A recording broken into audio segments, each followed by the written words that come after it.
বন্ধুরা আজকে ভিডিওতে দেখাবো যে কিভাবে আপনি আপনার ইউটিউব ভিডিও রেকর্ডিং ডেটটাকে অ্যাড করবেন। এটার জন্য চলে যেতে হবে ক্রোমে যাওয়ার পর আপনি যে চ্যানেলে ভিডিও দিচ্ছেন সেই চ্যানেলকে যে চ্যানেল দিয়ে ভিডিও দিচ্ছে সেই চ্যানেল আপনি এখানে অ্যাড করা থাকবে। আমার অলরেডি অ্যাড করা আছে। এখানে আসার পরে ডেস্কটপ মোড অন করে দিবেন। এখানে ক্লিক করে 3 মিনিটে ক্লিক করে ডেস্কটপ মোড অন করে দিবেন। অন করার পর আপনি যে ভিডিওতে আপনার time date recording date setting করতে যাচ্ছেন সেইখানে আপনাকে যাওয়ার আগে আপনি এখানে একটা অপশন দেখতে পারবেন হলো ভিডিও সেকশন। এখানে ক্লিক করবেন। এখানে ক্লিক করার পরে আপনার সামনে আপনার চ্যানেলে যত ভিডিও আছে সব ভিডিও চলে আসবে। আসার পরে আপনি যে ভিডিওতে আপনার যে টাইমটা অ্যাড করতে চাচ্ছেন সেই ভিডিওতে একটা ক্লিক করবেন। ক্লিক করার পরে ভিডিও সবকিছু এখানে চলে আসবে। আপনি একটু নিচে যাবেন। নিচে যাওয়ার পরে এখানে দেখতে পাচ্ছেন সি মোর, এখানে একটা ক্লিক করবেন। এখানে ক্লিক করবে একটু নিচে যাবেন।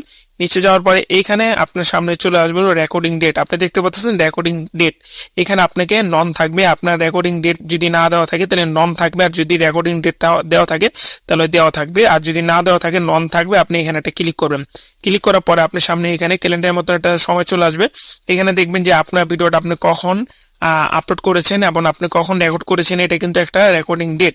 আমরা দেখতে পাচ্ছেন আমার এই ভিডিওটা কিন্তু অলরেডি দেওয়া আছে। আমি 31 ডিসেম্বর এটাকে রেকর্ড করছিলাম। আপনি চাইলে 31 ডিসেম্বরে দিতে পারেন, আপনি যদি চান তাহলে আরো আগে দিতে পারেন। এখানে দেখেন আপনি যেটা দিবেন সেই ডেটটা কিন্তু ফিক্স হয়ে যাবে। আমি দেখেন 30 দিলাম। 30 দেওয়ার পরে এটা হয়ে গেছে। এখন এটাকে সেভ করবেন কিভাবে? এখানে উপরে আসবেন। আসার পরে একটা অপশন দেখতে পাচ্ছেন সেভে যখন আপনি ক্লিক করবেন আপনার ইউটিউব ভিডিও রেকর্ডিং ডেটটা এখানে সেভ হয়ে যাবে। এভাবে মূলত আপনার ভিডিওর রেকর্ডিং ডেটটাকে সেভ করতে হয়। এরকম আরো ভিডিও পাওয়ার জন্য অবশ্যই চ্যানেলকে সাবস্ক্রাইব করবেন।